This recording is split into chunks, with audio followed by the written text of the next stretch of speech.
Residency road का ये area, आप रेजिडेंसी रोड के इस पूरे एरिया में देखिए, आपको आज कोई गाड़ी नज़र नहीं आएगी।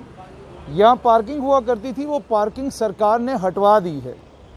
आप देख सकते हैं इस तरफ भी पार्किंग के लिए सख्त तौर पे सरकार ने मना किया है।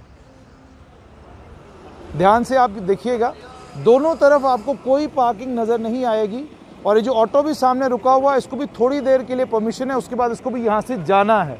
वो भी इसलिए कि पुलिस के कर्मचारी यहाँ मौजूद नहीं हैं। ध्यान से आप इस दृश्य को देखिएगा कि पूरी रेजिडेंसी रोड के ऊपर पार्किंग नहीं हो सकती।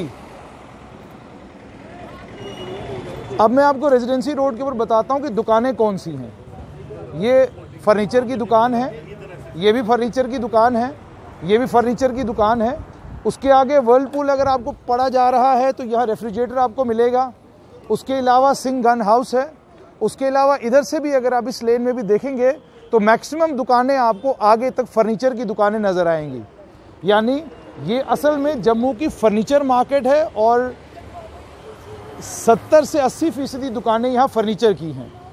और फर्नीचर की जितनी भी आइटम्स यहाँ पर इन दुकानों में बिकती हैं, कोई भी ऐसी आइटम नहीं है जिस आइटम को आप इस गर्मी में कांधे पे उठा के ले जा सकें।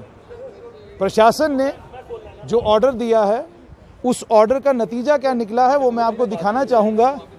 प्रशासन ने ये कहा है कि आप यहाँ पर न ऑटो लगेगा, न गाड़ी लगेगी, न कोई दूसरा वाहन लगेगा, न स्कूटी लगेगी। अब प्रशासन एक्सपेक्ट क्या कर रहा है मैं आपको दिखाना चाहूँगा।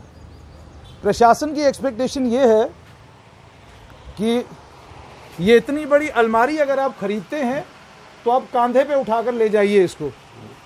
अगर आप ये टेबल खरीदते हैं तो इसे कांधे पर उठाकर ले जाइए आप। अगर आप ये कुर्सी खरीदते हैं तो आप इसे कांधे पर उठाकर ले जाइए। ऑटो में नहीं जाएगा, गाड़ी यहाँ नहीं रुकेगी। और मान लीजिए गाड़ी को रुकने की परमिशन भी दी जाती है तो क्या पॉसिबल है कि ये अलमारी आपकी मारुति कार के अंदर आ जाए, या अलमारी आपकी स्विफ्ट डिज़ायर में आए, या अलमारी आपकी बड़ी से बड़ी गाड़ी में आए? क्या आप अपनी गाड़ी का नुकसान करवाएंगे एक टेबल खरीदने के लिए? ये सारे का सारा फर्नीचर आपके घर पहुंचाता है ऑटो वाला। ऑटो चलाने वाले कर्मचारी कोविड के चलते पहले ही परेशान थे और लॉकडाउन के खुलने का इंतज़ार कर रहे थे। बड़ी मुश्किल से उनका पालन पोषण हो रहा था और सरकार के इस फैसले के बाद उनकी हालत भी ख़राब है।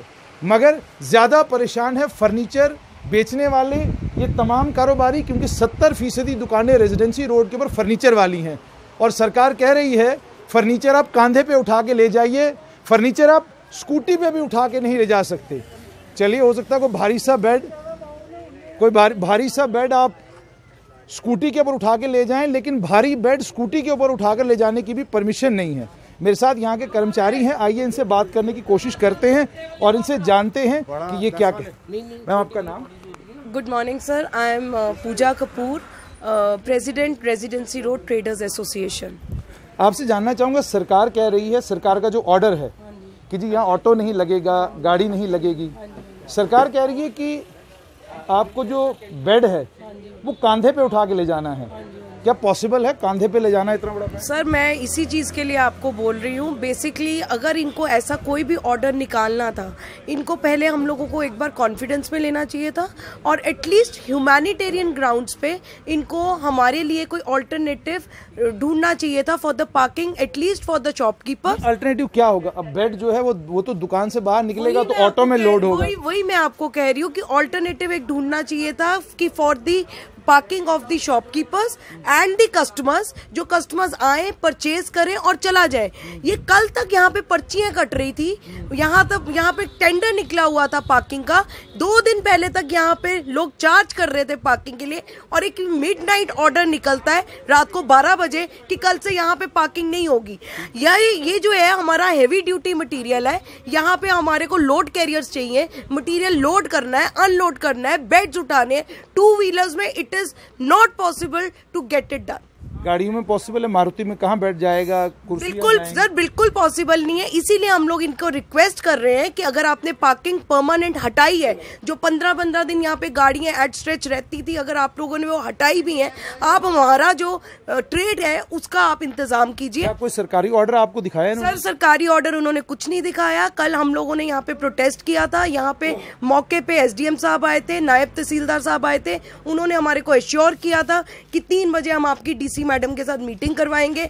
लेकिन टू माय सरप्राइज जब हम लोग डीसी मैडम से मिलने गए, she was not available. ACR साहब के साथ हमारी मीटिंग हुई और उन्होंने एमएच का एसओपी में अपनी टेबल पे रख दिया। तो क्या ये एसओपी इनको आज तक मालूम नहीं था? 2 दिन के बाद लॉकडाउन जो है उसको एक्सटेंड करना है या जम्मू कश्मीर उसको पूरा खोलना है, नहीं खोलना, उस पर सरकार ने फैसला लेना है। तो क्या परसों तक इन्हें एसओपी मालूम नहीं था और रातों रात याद आ गया? सर इस क्वेश्चन का तो आंसर वही दे सकते हैं। उनको मैंने यही बात बोली थी कि ये जो एसओपी आप मेरे आगे रख रहे हो ये कोई 3 हफ्ते पुराना है, ये कल का तो नहीं निकला है। और तो रातों रात ऐसा क्या हो गया कि जिसकी वजह से आपको इतनी एडवर्स डिसीजन लेनी पड़ी और आपने हमारे लिए कुछ सोचा भी नहीं?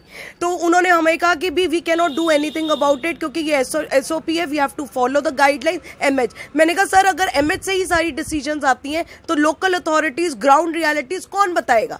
आपके पास पूरी पावर है so that you can make some alternatives. Modi ji ने भी बोल दिया हुआ है, उन्होंने तो खुली छूट दी है टू ऑल द स्टेट्स कि आप अपनी स्टेट्स के accordingly decision low as per the situation over there, लेकिन they are not ready to listen. बताओ किसको बोलेंगे आप? मैं आपसे ये भी जानना चाहूंगा, जैसे आपने कहा एमएचए की गाइडलाइंस हैं, डिस्ट्रिक्ट मजिस्ट्रेट के पास ये इख्तियार है कि वो उन गाइडलाइंस को सॉफ्ट भी कर सकता है, उनको स्ट्रिक्ट भी कर सकता है, ये उसके पास पावर है। लेकिन कोविड के लॉकडाउन में एक लंबे समय के बाद आपकी दुकानें खुली हैं, जो आपके साथ जुड़े हुए लोग हैं, चाहे वो ऑटो का कर्मचारी है, आपकी दुकान में काम करने वाले लोग हैं, इनकी स्थिति क्या है? और अगर यही सब चलता रहा तो आप को क्या करना पड़ सकता है? सर देखिए, हम उनको यही बोल रहे हैं कि कोविड रहते हुए आप लोगों को उल्टा हमारी हेल्थ के बारे में सोचना चाहिए। This is more hygienic that we park our vehicles outside our showrooms and we sanitise the vehicles and we enter the showrooms rather than we are going to park the vehicles around 2 kilometres away.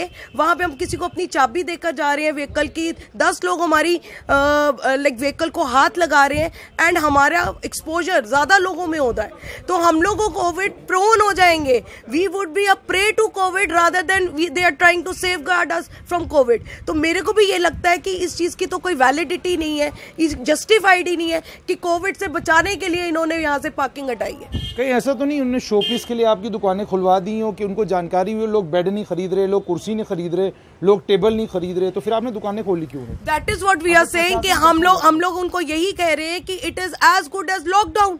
What is happening over here? जब आपने parking हटा दी, scooty नहीं रुकने देनी, customer की गाड़ी नहीं रुकने देनी, लोड कैरियर्स नहीं आने देना, what are we sitting here for?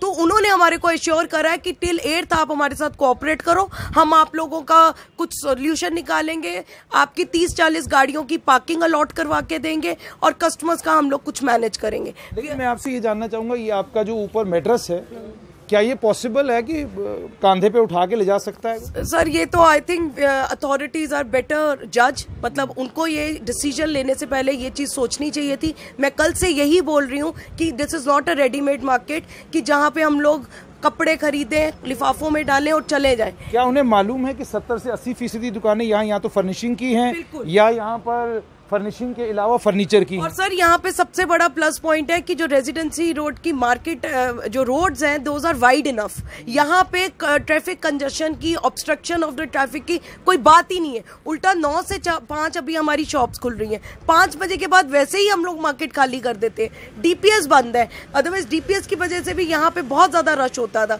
Secret नहीं है, तो व्हाट इज द इशू?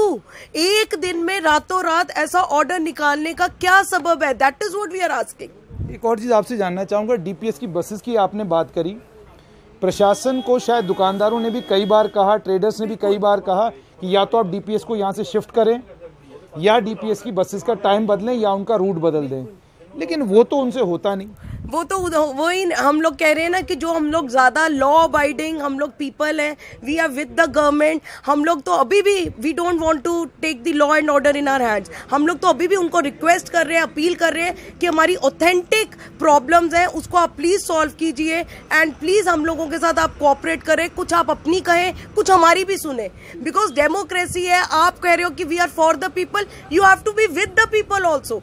आप हमारी बात सुने, हमारी प्रॉब्लम सॉल्व करें, हमारे को कोई प्रॉब्लम नहीं है।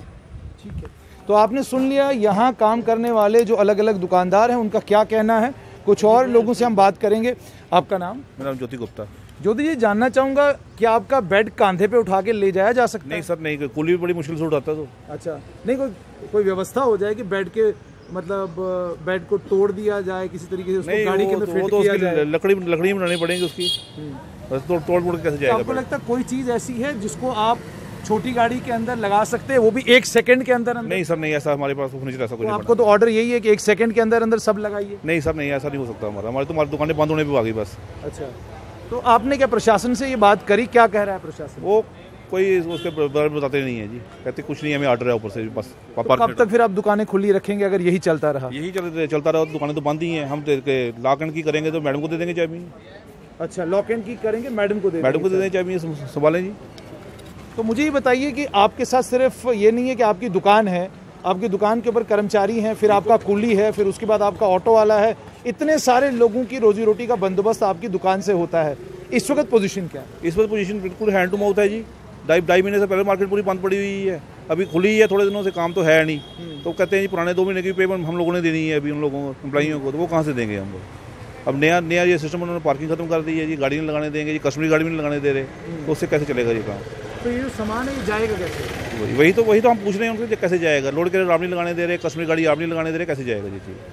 अच्छा, तो आपने साफ तौर पे सुना कि प्रशासन जो है वो ये एक्सपेक्ट कर रहा है कि यहाँ इस पूरी मार्केट में जब फर्निशिंग और फर्नीचर का काम होता है, लोग बेड हो या फर्नीचर का दूसरा सामान हो या फर्निशिंग का सामान हो, इसको कांधे पे उठाकर ले जाए।